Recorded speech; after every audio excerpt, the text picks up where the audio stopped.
kahirapan ng tao. Kami hindi tanga sa mga kalokohan mo. Ang iyong kapangyarihan ay para sa bayan. Basta alan, ang pangalan laging naninindigan. Huwag mong gamitin kahirapan ng tao. Kami hindi tanga sa mga Yun, good day sa inyo lahat at welcome sa ating YouTube channel. Ang pag-uusapan natin ay itong video sa YouTube channel ni Istorya ni Juan. Ito ay patungkol sa stress na daw ang admin ng OWA dito kay Rapi Tulfo dahil sa pinaggagawa nito. Ito ay patungkol sa mga OFW na namatay or pinatay dito sa ibang bansa, no? Kasi ito daw si Rapi Tulfo, pag nakakasagap ng balita patungkol sa mga OFW na namatay, agad-agad daw nagpapatawag ng meeting. Alam naman natin kung ano yung ginagawa ni Rapi Tulfo sa mga hearing, di ba? Pag nagpapa-meeting siya, nagpapa-hearing siya. Di ba? Strong message nga, di ba? Naalala nyo pa yung sa Kuwait. O, strong message. O, anong nangyari? Yun, ban. Anyway, mga master, simulan na natin to, no? Pero bago tayo magsimula, syempre, shoutout sa inyo lahat at panoorin natin itong video na to. Hello, sir. Hello. Good morning. Good morning po. Good evening na dyan. Yeah. Opo. Sino yung nasa post mo na nagpakamatay? Well, actually, I'm listening to Attorney David Castillon televised, no? Kailan yan? Bali, hindi pala to Jeddah. Kuwait pala yung sinasabi. Bali, ang kausap niya, nanay nung namatay na OFW sa Kuwait. At itong sinanay ay isang OFW sa Jeddah. So, ang aking... Kailan yan? Kailan? 7 months na daw eh. Ay, ano na yan? Na-solve na yan? Na-solve na ba to? Lahat ng mga ni Castillo, lahat ng mga information niya, puro na na yan, na-solve na yan. Na-solve na. Oo, mga dahil kasi yung na yan, yung pagbablog niya sa page niya, sa studio niya, nahinto niya yan eh. Kumbaga, ginagawin lang niya yung mga para lang mayroon din siya viewers. Pero, Oo, matagal na pala to. matagal na yan. Pero meron kang copy ng pangalan ng OFW? Pwede makuha? Titingnan ko kung nabanggit dito, no. Nanonood kasi ako ng televised niya at yun nga nabanggit niya. Sige po. Mo daw, ipakikuha daw yung pangalan ng OFW dahil ganito kasi bakit ako nag-comments dahil kagabi nag-usap kami ni admin. Nag-umitin sila ni Tulfo. No? Nag-usap daw sila ni admin. Kagabi nag-usap kami ni admin. Nag-umitin sila ni Tulfo. No? Nag-meeting sila ni Tulfo. Okay. Very sensitive si admin basta may magpo-post na namatay dahil sensitive na daw si admin. Pag may nagpo-post daw ng may namatay. Makarating kay Tulfo, kunting kahit mga na-heat stroke lang, na lang, pagpatawag ka agad ng hearing, kaya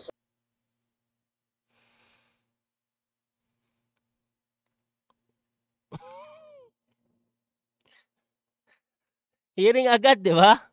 Alam naman natin, di ba? Yung nangyayari sa sa Rapi Tulfo in action. Di ba? Sumbong lang sa kanya, kahit pang barangay na problema, Senate hearing. Hindi mo na inaalam kung ano ba talaga yung totoong problema. Di ba? Senate hearing agad. Pag hindi makuha yung gusto sa Rapi Tulfo in action, di ba? Pag hindi niya nakuha yung gusto niya doon, hindi nadala sa Rapi Tulfo in action, di ba? Senate hearing agad. O ito, na-stroke lang. Hindi pa alam yung totoong problema kung anong kinamatay. Senate hearing agad daw. Putik yan. Grabe ka talaga, Idol. sumakit ang ulo ni admin. Sumakit ang ulo ni admin. Rapi Tulfo naman. Maraming problemang hinahawakan yung admin ng OWA. I think admin ang OWA ang ibig niyang sabihin dito, no? Kasi ang umahawak ng OWA naman, di ba? Ng mga OFW. Di ba? Pero Idol, sumasakit na daw yung ulo. Huwag ka naman ganyan. Huwag ka kaagad magpatawag ng hearing or meeting. Di ba? Hayaan mo munang alamin yung totoong problema. Imbestigahan ba? Kasi unang-una dito sa ibang bansa, meron naman ditong hustisya din na, 'di ba, umiiral. May investigasyon din dito na umiiral, 'di ba? Hayaan mo muna. Hindi yung hearing kagad, baka mamaya gisa-gisahin mo na naman yung agency at yung OWA at kung sino-sino, 'di ba? Tapos hindi mo pala alam yung totoong problema. Kung sino-sino na pagbibintangan mo, 'di ba? Papasara kagad yung agency, pabaya yung agency, ganun-ganon, di ba? Sana naman, di nyo pa nakakalimutan yung nangyari sa Kuwait. Grandstanding baby doon si Raffy Tulfo. Sobra-sobra, strong message pa, ayun, ban.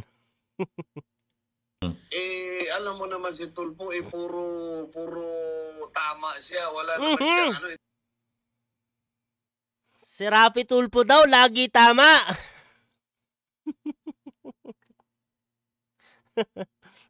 Sa bagay, kailan ba nagkamali si Idol?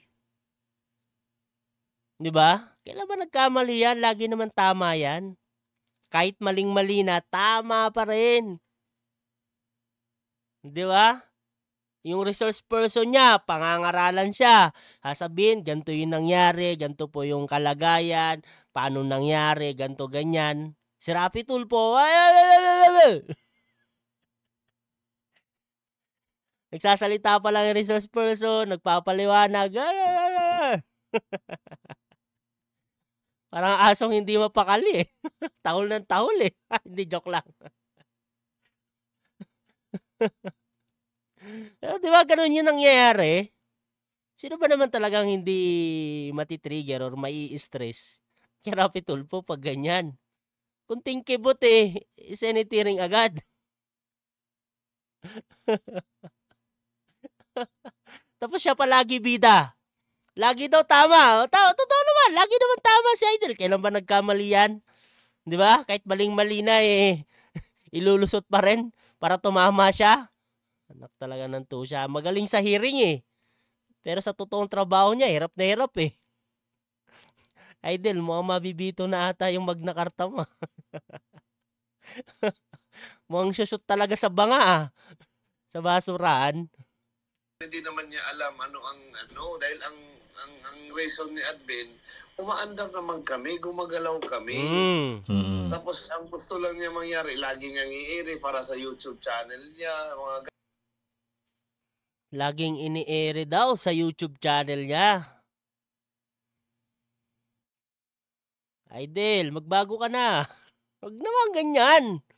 Lagi mong ini-air sa YouTube channel mo na ikaw tama, ganun lang.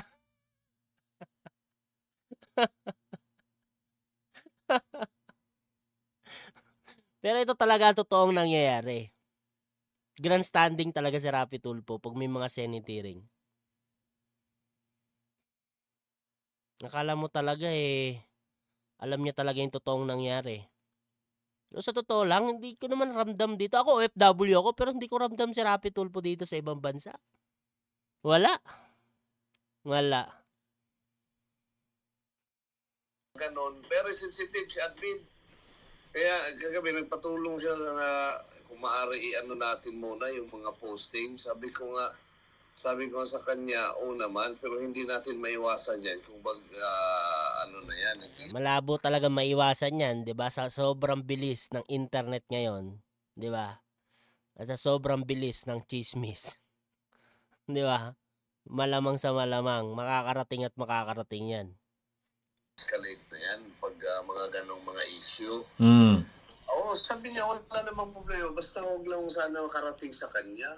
Paano hindi Malabo. At paano hindi makakarating kay Raffy Tulfo? Yung mga OFW nga mismo nagpo-post. Nakatag siya, di ba? Katag kay Raffy Tulfo. Ito din ang problema sa ating mga Pilipino. Sa sobrang ano natin no sa Rapid Tulpo in action. Sa bagay, sino ba dito ang hindi naging Tulponatics? Kasi ako, aminado naman ako, naging Tulponatics din ako, no. Pero ito na nga yung masakit eh. Sa sobrang parang na yung Tulpo brand of justice. May konting problema lang, ang tag kaagad Rapid Tulpo in action. 'Di ba? Konting problema lang. Rapid Tulpo in action agad. Ang nakatag. Rapid Tulpo, sumbong kay Tulpo, ganyan, mga tag. Tag Rapid Tulpo, tag Rapid Tulpo in action, nakatag sa kay Rapid Tulpo, mga ganon. Ganon ang laging ginagawa. Kunting problema lang. 'Di ba? Mabigat man o malaki na problema, Rapid Tulpo in action ng sumbungan. Pero tignan nyo naman kung ano ba talaga yung nagagawa ng Rapid Tulpo in action. Nakakatulong ba talaga si Rapid Tulpo at saka yung Rapid Tulpo in action sa mga problema na nangyayari sa Pilipinas? Wala naman na itutulong. Nire-repair nga lang eh. Yung mga problema, nire-repair lang, nilalapit lang sa tamang ahensya. Oh, anong naitulong nila? Eh di wala. Ito yung mahirap. Nabulag tayo sa ganun. Kaya dapat gumising na tayo. Huwag na natin itag si Rapid Tulpo. Tingnan nyo yung ginagawa ni Rapid Tulpo. Pag may nabalitaan na ganyan, Senate hearing agad. Pag may nabalitaan na may namatay na OFW, Senate hearing agad. Di ba? At anong gagawin niya sa Senate hearing? Yun, pabida. Akala mo, alam niya yung problema. Akala mo, alam niya yung nangyari. Yung tunay na nangyari. Ang dami nang ginigisa. Lahat na mali, maliban sa kanya.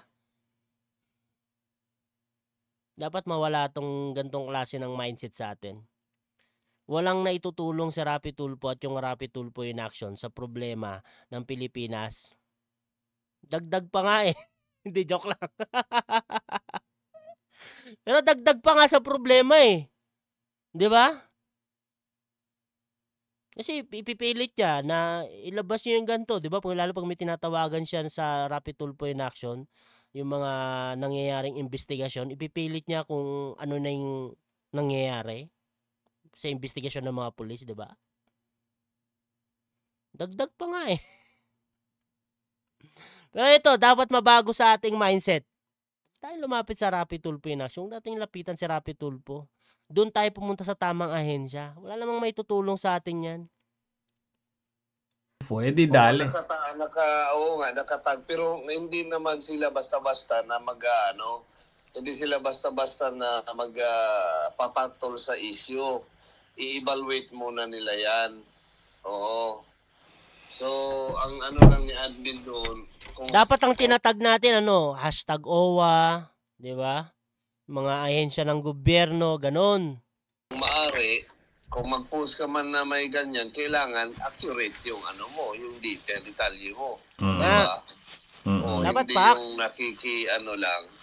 Mas maganda yung natin yung information. Oo. Sige. Mo nga ako, i-message mo nga ako sakaling mo yan, kung anong pangalan.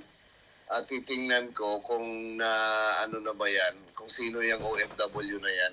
Dahil ang ko ngayon, ang bagong issue sa Kuwait, may namatay. Ako nga, may nakarating sa kanya, alam mo 3 days ago ata yan. So parang daw stroke o heat stroke ba? Kaya inaalam namin ngayon. So, ako yata. Yun yung time na tinatawagan kita. Minessage ko nga sa'yo sa Facebook eh. Oo, yun. Yung nag-usap tayo? Hindi. Tingnan mo, may message ako sa'yo, sir. Tapos, 4 days ago. Tapos, sa akin? Oo. Kailan to? Ay, tingnan mo, Tapos, tinawagan ko si Director James Menjola at siya mismo ang sinabihan ko, boss, totoo ba to? Merong balita sa Kuwait na may dead ball daw. Nagulat si 7 a.m. yun. Ang time na yun, tumawag ako dyan kay Director James. Hindi kita makontak. Sabi ko, baka tulog pa to. Kaya ayun. Hindi ko, itong link na pinurward mo? Oo, yan yung balita tungkol sa naagnas na bangkay ng Pinay. Eventually, oo. Oo, pero sabi, Decomposed body Pilipina. yan yun, di ba? Oo nga, meron, no? Oh. Pero yan ay ayon sa balita, natural death. Baka ito ngayon, 3 days ago. Yan nga yun. Hindi mo kita makontak. Hindi ito decompose. Hindi ba naagnas daw eh. Yun yung lumabas na balita sa Kuwait eh.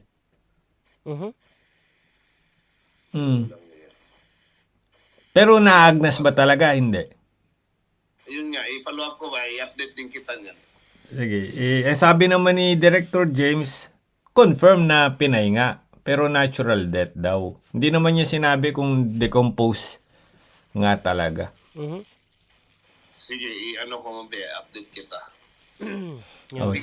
Masasabi na lang natin dyan condolence sa family, no? Ganun talaga dito sa ibang bansa, no? Ganito talaga sa ibang bansa. Kaya mahirap maging OFW. Di ba? Napakahirap. Pakinggan mo nga ako sa dyan. Pakinggan mo nga. Oo, sige po. Apa. Tapos malaman natin kung sino tong OFW. Sige. Thank you. Sige, ingat po. Opo, ingat po kayo. Okay, thank you. Okay, God bless you po. God bless.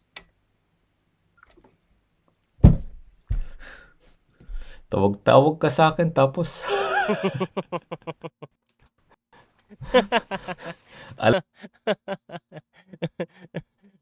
Tumawag pa nga.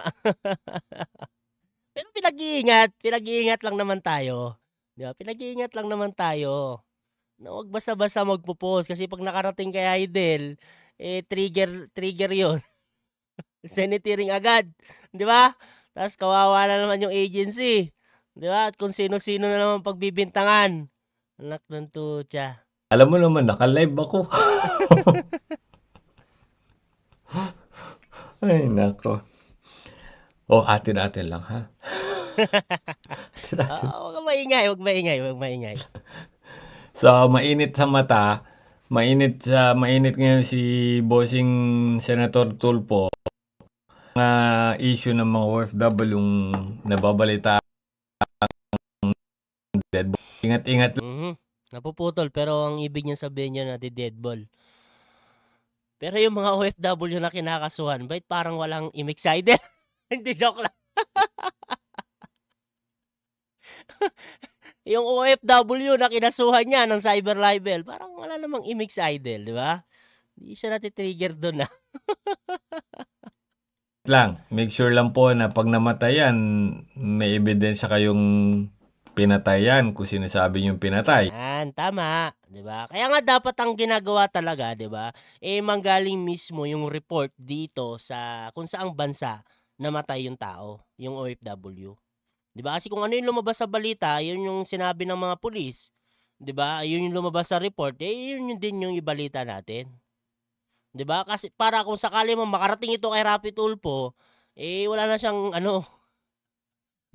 wala na siyang pwedeng idagdag doon sa pangyayari.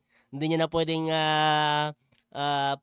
pagbintangan pa tong sisihin pa tong agency at kung sino-sino, 'di ba? Dapat ganoon. Kung hindi ho pinatayan, baka kayo mapatay ni Magisa. Yan ang masaklap, magisa sa Senado. 'Di ba? Alam naman natin si Rapi Tulfo, mahilig manggisa 'yan. 'Di ba? Sa sermon dyan, sinasabi ko sa inyo.